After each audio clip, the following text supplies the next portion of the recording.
200 ml 5 ರೂಪಾಯಿ Pepsi, just 5 ರೂಪೀಸ್ಗೆ. So good morning. Right ನಾವು ನಾನೀಗ ಅಮೃತ್ಸರದಲ್ಲಿದ್ದೀನಿ. ಅಮೃತ್ಸರಲ್ಲಿ ಗೋಲ್ಡನ್ ಟೆಂಪಲ್ ಇದೆಯಲ್ಲ, ಇವಾಗ ಗೋಲ್ಡನ್ ಟೆಂಪಲ್ ಹತ್ರ ಹೋಗಿ ನಾವು ದರ್ಶನ ಮಾಡಿಕೊಂಡು ಮತ್ತು ಬೇರೆ ಕಡೆ ಹೊರಡೋಣ. ಸೊ ನಿನ್ನೆ ನೈಟು 1:30ಗೆ ನಾನು ಅಮೃತ್ಸರಕ್ಕೆ ಬಂದೆ. ಗೋಲ್ಡನ್ ಟೆಂಪಲ್ ಒಳಗಡೆ ಹೋಗಿ ದರ್ಶನ ಮಾಡಿಕೊಂಡು ಮತ್ತೆ ಸಿಗ್ತೀನಿ.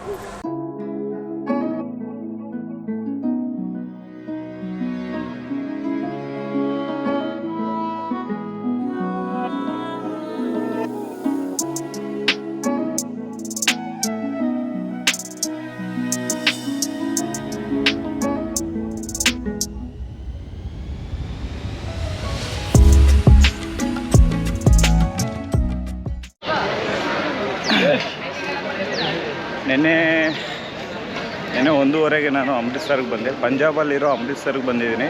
ಅಮೃತ್ಸರಲ್ಲಿ ಏನಪ್ಪ ಫೇಮಸ್ ಅಂದರೆ ಗೋಲ್ಡನ್ ಟೆಂಪಲ್ಲು. ಈಗ ಗೋಲ್ಡನ್ ಟೆಂಪಲಿಂದ ದರ್ಶನ ಮಾಡಿಕೊಂಡು ಹೊರಗಡೆ ಬಂದೆ. ಹೊರಗಡೆ ವಿಡಿಯೋ ತುಂಬ ಸ್ಟ್ರಿಕ್ಟು. ವಿಡಿಯೋ ಮಾಡ್ತಿದ್ರು ಕೂಡ ಇಸ್ಕೊಂಡು ಡಿಲೀಟ್ ಮಾಡ್ತಾಯಿದ್ದಾರೆ, ಅಷ್ಟು ಸ್ಟ್ರಿಕ್ಟು. ಅದಕ್ಕೂ ಒಂದು ಸ್ವಲ್ಪ ವಿಡಿಯೋ ಮಾಡಿದೆ. ಸೊ ನಾನು ಹಿಂದೆ ನೋಡ್ತಿದ್ರಲ್ಲ, ಇದು ಶೂಸ್ ಹೌಸ್. ಅಂದರೆ ನೀವೇನಾದರೂ ಟೆಂಪಲ್ ಹತ್ರ ಬರ್ಬೇಕಾದ್ರೆ ಶೂಸ್ ಇರ್ತಾವಲ್ಲ, ಶೂಸ್ನ ನಾವು ಇಲ್ಲಿ ಲಾಕರಲ್ಲಿ ಇಡ್ಬೋದು. वाघा बॉर्डर जाना है, बॉर्डर घूमने. हाँ नहीं 4 बजे बात सुनो. ಸೊ ಹಂಗೆ ದರ್ಶನ ಮಾಡ್ಕೊಂಡು ಹಿಂಗೆ ಮುಂದೆ ಬಂದರೆ ಸುಮಾರು ಧರ್ಮಶಾಲೆಗಳಿರ್ತವೆ. ಇದೊಂದು ಧರ್ಮಶಾಲ, ಅಲ್ಲೊಂದು ಧರ್ಮಶಾಲ. ನೀವು ಧರ್ಮಶಾಲದಲ್ಲಿ ಬಂದು ಆರಾಮಾಗಿ ಫ್ರೀಯಾಗಿ ಸ್ಟೇ ಮಾಡ್ಬೋದು. ಫ್ರೀ ಲಾಕರ್ ಕೂಡ ಇರ್ತವೆ. ಆಮೇಲೆ ಸಿಂಗಲ್ಗೆ ರೂಮ್ ಕೊಡೋಲ್ಲ, ಫ್ಯಾಮಿಲಿ ಇರಬೇಕು. ಫ್ಯಾಮಿಲಿ ಇದ್ದರೆ ಮಾತ್ರ ರೂಮ್ ಕೊಡ್ತಾರೆ. ಸೊ ನಾನು ಹಂಗೆ ದೇವಸ್ಥಾನದ ಹತ್ರ ತುಂಬ ಸ್ಪೇಸ್ ಇದೆ ಮಲಗೋಕ್ಕೆ, ತುಂಬ ಜನ ಮಲಗ್ತಾರೆ. ಫ್ಯಾನು ಕೂಲರ್ ಎಲ್ಲ ಫೆಸಿಲಿಟಿ ಎಲ್ಲ ಇರುತ್ತೆ. ಸೊ ಅದೇನು ಟೆನ್ಷನ್ ಏನಿಲ್ಲ, ಆರಾಮಾಗಿ ಬರ್ಬೋದು. 24 ಅವರ್ಸು ಊಟ ನಡೀತಾ ಇರುತ್ತೆ. ಪ್ರಸಾದ ತುಂಬ ಇಂಟ್ರೆಸ್ಟ್ ಅನ್ನಿಸ್ತು ಮಾತ್ರ ನನಗೆ. ಸಖತ್ತಾಗಿತ್ತು. ದಾಲ್ ಕೊಡ್ತಾರೆ, ರೋಟಿ ಕೊಡ್ತಾರೆ, ಸ್ವಲ್ಪ ರೈಸ್ ಕೊಡ್ತಾರೆ, ಪಾಯಸ ಥರ ಕೊಡ್ತಾರೆ. ಚೆನ್ನಾಗಿತ್ತು ಪ್ರಸಾದ ಮಾತ್ರ. ಸೊ ಇನ್ನೊಂದು 5 ರೂಪಾಯಿಗೆ ಕೂಲ್ ಡ್ರಿಂಕ್ಸ್ ಎಲ್ಲ ನೋಡಿದ್ದೀರಾ? 5 ರೂಪಾಯಿ ಪೆಪ್ಸಿ. ಲೈನಲ್ಲಿ ನಿಂತಿದ್ದೀವಿ. 5 ರೂಪಾಯಿಗೆ ಮೌಂಟೇನ್ ಡ್ಯೂ, ಪೆಪ್ಸಿ, ಬೇರೆ ಬೇರೆ ಕೂಲ್ ಡ್ರಿಂಕ್ಸ್ ಎಲ್ಲ ಕೊಡ್ತಾರಂತೆ. ಇಷ್ಟು ಕಮ್ಮಿಗೆ ಕೂಲ್ ಡ್ರಿಂಕ್ಸು ಸಿಗುತ್ತೆ ಅಂತ ನಾನು ಅಂದ್ಕೊಂಡೇ ಇರಲಿಲ್ಲ. ಇಂಡಿಯಾದಲ್ಲಿ ಫಸ್ಟ್ ಟೈಮ್ ನೋಡ್ತಾ ಇರೋದು. 200 ml 5 ರೂಪಾಯಿ ಪೆಪ್ಸಿ, ಎಷ್ಟನ್ನ ಕುಡಿಬೋದು. ಪೆಪ್ಸಿ, ಮೌಂಟೇನ್ ಡ್ಯೂ, ಬೇರೆ ಬೇರೆ ಬ್ರ್ಯಾಂಡ್ಸ್ ಏನೋ ಇದ್ದಾವೆ. ಕುಡಿದ ಮೇಲೆ ಹೇಳ್ತೀನಿ ಅದು ನಿಜವಾದ ಪೆಪ್ಸಿ ಇದ್ದಂಗೆ ಇದೆಯಾ ಹೆಂಗಿದೆ ಅಂತ. ನನಗೂ ಗೊತ್ತಿಲ್ಲ, ಬಟ್ ಗ್ರೇಟಪ್ಪ. 5 ರೂಪಾಯಿಗೆ 200 ml ಪೆಪ್ಸಿ ಕೂಲ್ ಡ್ರಿಂಕ್ ಸಿಗ್ತಾಯಿತ್ತು ಅಂದರೆ ಎಲ್ಲ ತುಂಬ ಜನ ಲೈನಲ್ಲಿ ನಿಂತವ್ರೆ. ಎಲ್ಲ ಲೈನಲ್ಲಿ ನಿಂತವ್ರೆ.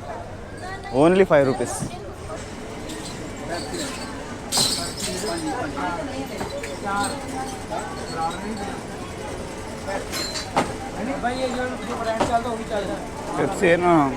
ಪೆಪ್ಸಿ ಯಾಕೋ ಕೊಡ್ತಾ ಇಲ್ಲ, ಓನ್ಲಿ ಮೌಂಟೇನ್ ಡ್ಯೂ ಕೊಡ್ತಾ ಇದ್ದಾರೆ ಅಷ್ಟೇ.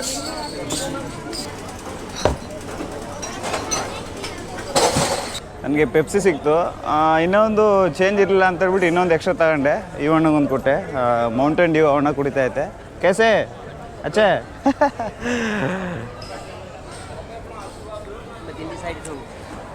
दिल्ली क्यों इतना कम पैसे को दे रहे हैं इधर?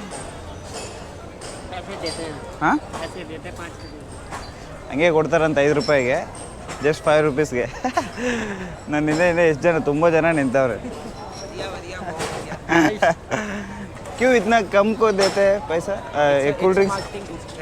हाँ ಮಾರ್ಕೆಟಿಂಗ್ ಸ್ಟ್ರಾಟಜಿ. ಓಕೆ ಆ್ಯಕ್ಚುಲಿ ಇದು ಮಾರ್ಕೆಟಿಂಗ್ ಸ್ಟ್ರಾಟಜಿ ಅಂತ. ಈಗ ಪಾಪ್ಯುಲರ್ ಅಂದರೆ ಒಂಥರ ಪ್ರಮೋಷನ್ ಥರ. ತುಂಬ ಜನ ಬರ್ತಾರಲ್ವ ಟೆಂಪಲ್ಗೆ, ಆಲ್ ಓವರ್ ಇಂಡಿಯಾದಿಂದ ಇಲ್ಲಿಗೆ ಜನ ಬರ್ತಾರೆ. ಬಂದಮೇಲೆ 5 ರೂಪಾಯಿಗೆ ನಿಮಗೆ ಕೂಲ್ ಡ್ರಿಂಕ್ ಸಿಕ್ಕಿದಾಗ ಇದನ್ನ ಟೇಸ್ಟ್ ಗೊತ್ತಾಗುತ್ತೆ, ಒಂಥರ ಪ್ರಮೋಷನ್ ಥರ. ಸೊ ಈಗ ಅವ್ರು ಹೇಳಿದ್ದು ಗೊತ್ತಾಯಿತು. ಇಲ್ಲಾಂದರೆ ಯಾಕೆ ಅಷ್ಟು ಕಮ್ಮಿ ಕೊಡ್ತಾರೆ ಹೇಳು? 5 ರೂಪಾಯಿ ಕೂಲ್ ಡ್ರಿಂಕು, ನಿಜವಾದ ಪೆಪ್ಸಿನೇ 5 ರೂಪಾಯಿ ಕಮ್ಮಿ ಕೊಡ್ತಾವ್ರು. ಹೇಳಿದ್ನಲ್ಲ ಬ್ರ್ಯಾಂಡು ಪಬ್ಲಿಷ್ ಮಾಡೋದಕ್ಕೆ. ಆಲ್ರೆಡಿ ಗೊತ್ತು ಎಲ್ರಿಗೂ. ಇನ್ನೂ ಒಂಥರ ಮಾರ್ಕೆಟಿಂಗ್ ಸ್ಟ್ರಾಟಜಿನಂತೆ. ಅದು ನಿಜಾನ ಸುಳ್ಳು ಗೊತ್ತಿಲ್ಲ. ಇಲ್ಲಿ ನೋಡ್ಬೋದು, ಇಲ್ಲಿ ನೀರು ಕೊಡ್ತಾ ಇರ್ತಾರೆ ಕುಡಿಯೋದಕ್ಕೆ ಫ್ರೀಯಾಗಿ. ನೀವು ಯಾವುದೇ ಮೂಲೆಗೆ ಹೋಗ್ರಿ ಇಲ್ಲಿ ಅಮೃತ್ಸರಲ್ಲಿ ನೀರು ಫುಡ್ಡು ಫ್ರೀಯಾಗಿ ಸಿಗ್ತಾ ಇರುತ್ತೆ. ಸೊ ಅದು ಮಾತ್ರ ತುಂಬ ಗ್ರೇಟಪ್ಪ. ಸೊ ದರ್ಶನ ಅಂತೂ ಮುಗೀತಲ್ವ. ಇನ್ನು ಅಮೃತ್ಸರದಿಂದ ನಾನು ಮತ್ತೆ ಹಿಚ್ ಮಾಡಿಕೊಂಡು ವಾಘಾ ಬಾರ್ಡ್ರಿಗೆ ಹೋಗಬೇಕು. ತುಂಬ ಜನ ಬಂದವ್ರೆ.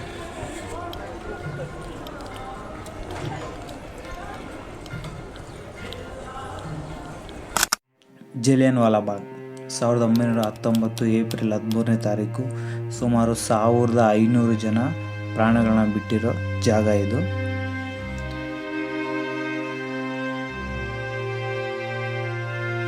ಬ್ರಿಟಿಷರ ವಿರುದ್ಧ ಭಾರತೀಯರು ಸ್ವಾತಂತ್ರ್ಯಕ್ಕಾಗಿ ಹೋರಾಟ ಮಾಡ್ತಾ ಇರ್ತಾರೆ. ಅದನ್ನು ತಡ್ಕೊಳ್ಳೋಕ್ಕಾಗದೆ ಬ್ರಿಟಿಷರು ಒಂದು ಕಾನೂನನ್ನು ಜಾರಿಗೆ ಮಾಡ್ತಾರೆ.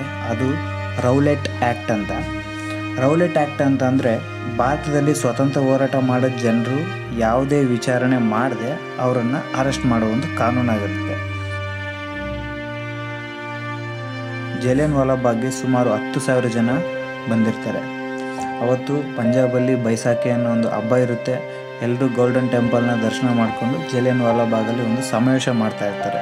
ಈ ರೌಲೆಟ್ ಆ್ಯಕ್ಟ್ ಬಗ್ಗೆ ಚರ್ಚೆ ಕೂಡ ಮಾಡ್ತಾ ಇರ್ತಾರೆ.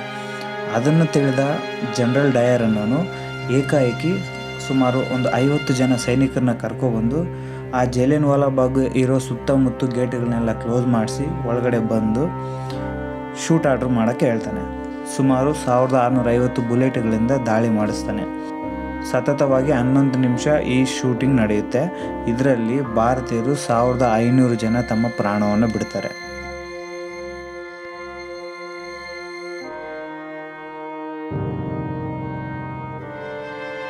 ಆವತ್ತು ನಡೆದ ಆ ಗುಂಡಿನ ಭೀಕರ ದಾಳಿಗಳನ್ನ ನಾವು ಈಗಲೂ ಆ ಗೋಡೆಗಳ ಮೇಲೆ ನೋಡಬಹುದು.